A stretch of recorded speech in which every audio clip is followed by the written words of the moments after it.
It's alright. Hush.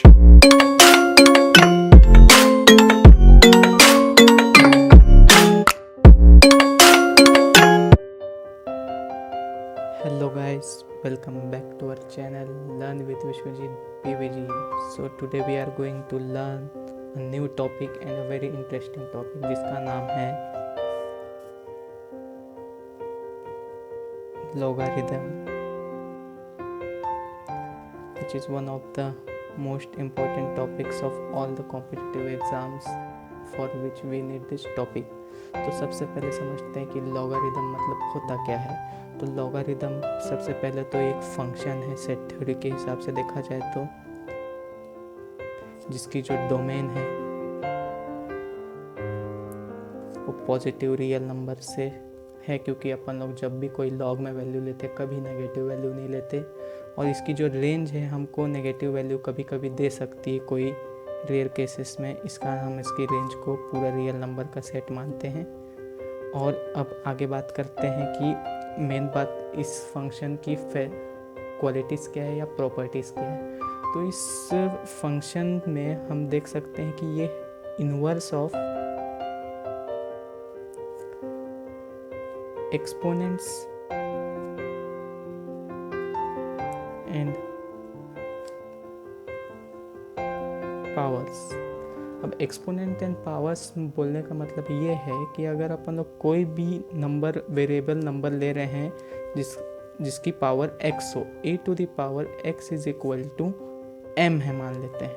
तो हम अगर इसको लॉग फंक्शन में डिफाइन करें तो इसको हम लिखेंगे लॉग a बेस पे m is equal to x। मतलब एक कुछ तरह से एक इनवर्स रिलेशनशिप है। सेट थ्योरी के हिसाब से बोला जाए तो it is the inverse of exponent and powers. तो एक्सपोनेंट एंड पावर्स होते क्या है, जैसे कि फॉर एग्जांपल मैं बोल रहा हूँ 2 to the power 3 is equal to 8, तो इसको हम लिखूंगा लॉग 2 बेस पे आंसर 8 आने का मतलब है कि उसका पावर 3 है। ईजी। तो लॉग की ज़रूरत हमें इसीलिए पड़ती है क्योंकि जब भी कोई हम कैलकुलेशन करते हैं तो अपने को एक्सपोनेंट निकालना पड़ता है। वो एक्सपोनेंट नेगेटिव नंबर छोड़ के हम कोई सा भी ले सकते हैं आंसर यहाँ पर, तो इस कारण हमको लॉग की ज़रूरत पड़ती है। तो अब आगे देखते हैं कि लॉग की प्रॉपर्टीज़ क्या क्या होती है। तो सबसे पहले लॉग में एक बेस होता है, ये मैं लिख रहा हूँ बड़ी राइटिंग में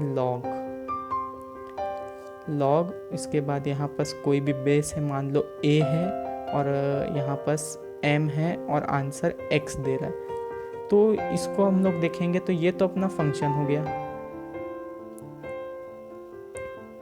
और ये अपना बेस हो गया,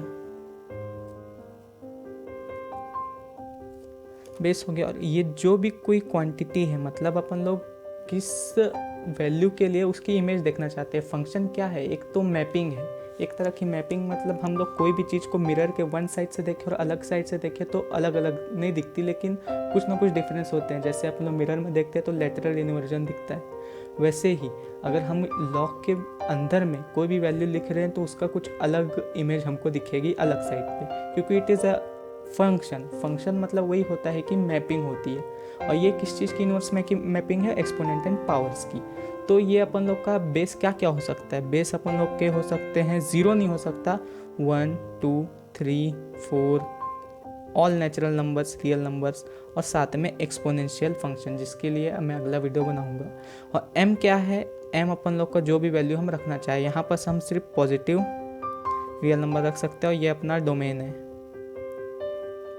और जो ये आंसर दे रहा है, मतलब इस वैल्यू के लिए जो हमको आंसर दिख रहा है, ये उसका एक्सपोनेंट है।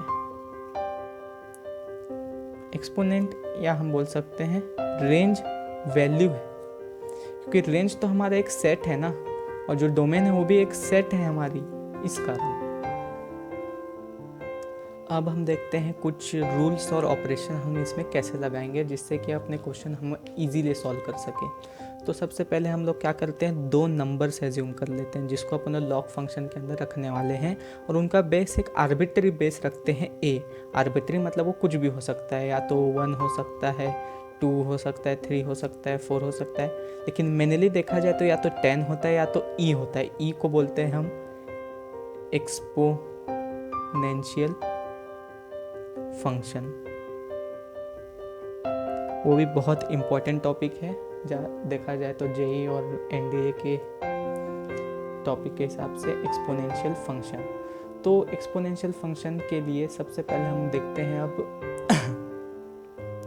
सबसे पहले रूल्स देखते हैं। सबसे पहले मल्टीप्लिकेशन देखते हैं इसका।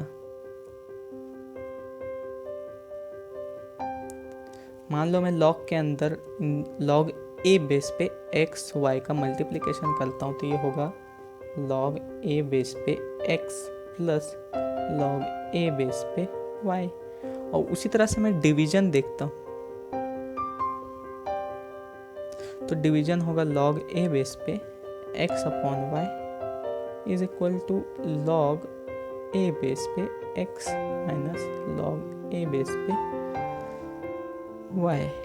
अब इसी में एक चीज़ और आती है, और कि अगर हम लोग का जो लॉग का बेस और जो अपन लोग यहाँ पर क्वांटिटी रख रहे हैं वो सेम है, तो आंसर 1 होता है। इतना याद रखना है अपने को। जैसे कि मैं लिख रहा हूँ लॉग ए बेस पे ए इज इक्वल टू 1 होता है, ठीक है। और लॉग यहाँ पर 0 की वैल्यू नहीं रख सकते अपन लोग, और इन्फिनाइट देता है वैल्यू। और इसके बाद देखते हैं हम लोग, हाँ इसके बाद देखेंगे, अब इसके बाद हम देखेंगे सबसे मेन फॉर्मूला जो है पावर का।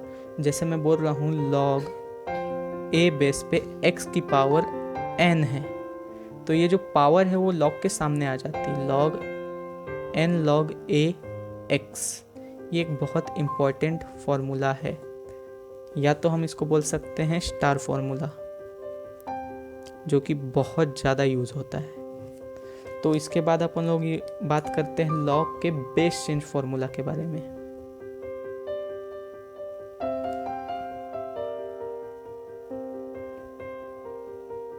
ज़्यादातर हम बेस चेंज फॉर्मूला यूज़ करते हैं कि बेस को हम अपने तरीके से बदल सकते हैं। जैसे कि अपने कोई क्वांटिटी दी हुई है लॉग ए बेस पे बी, तो या तो हम कोई ई में बदलना है या तो लॉग बेस 10 में बदलना है। मैं चलो अभी आपको एग्जांपल के लिए ई में बदल के दिखाता हूँ। तो इसको मैं लिखूँगा लॉग ई बेस पे b upon log e base पे ए। ये बहुत इंपॉर्टेंट फार्मूला है। जो लोग क्लास 12th एनसीईआरटी पढ़ते हैं उनको पता होगा कि मिसलेनियस एक्सरसाइज में इसका बहुत ज़्यादा इंपॉर्टेंट क्वेश्चन है, इसलिए इसको डबल स्टार फार्मूला बनाते हैं। और ये क्वेश्चन बहुत ज़्यादा जेईई मेंस में पूछा जाता है, बहुत ज़्यादा, मतलब इसका बहुत क्रिटिकल वे में इस्तेमाल होता है इस फार्मूला का, ठीक है। और 2-3 फार्मूले मैं बताता हूँ। जैसे मैं आपको बताऊँ कि लॉग 1/x कितना होगा, तो इसको हम कैसे लिखेंगे लॉग, ये यहाँ पर समझ जाइए कि जब भी अपन लोग कोई भी लॉग की वैल्यू निकालते हैं वो लॉग 10 बेस पे होती है। मतलब जो वैल्यू होती है लॉग की, वो हमेशा 10 बेस पे होती है। लेकिन जब कोई भी क्वेश्चन में हम लोग देखते हैं लॉग, सिर्फ लॉग लिखा हुआ, तो वो हमेशा ई बेस पे होता है। ये चीज़ हमको बहुत दिन तक याद होनी होगी, क्योंकि ये जब मैं आगे डिफरेंशिएशन पढ़ाऊंगा तो उसमें अपने को समझ आएगा, ठीक है। अब log 1/x का मतलब क्या होगा, log x टू पावर -1, और इसका मतलब log x। ये थे कुछ बहुत ज़्यादा इंपॉर्टेंट फार्मूला जो अपने को यूज़ होते हैं लॉगरिथम के लिए। Thank you.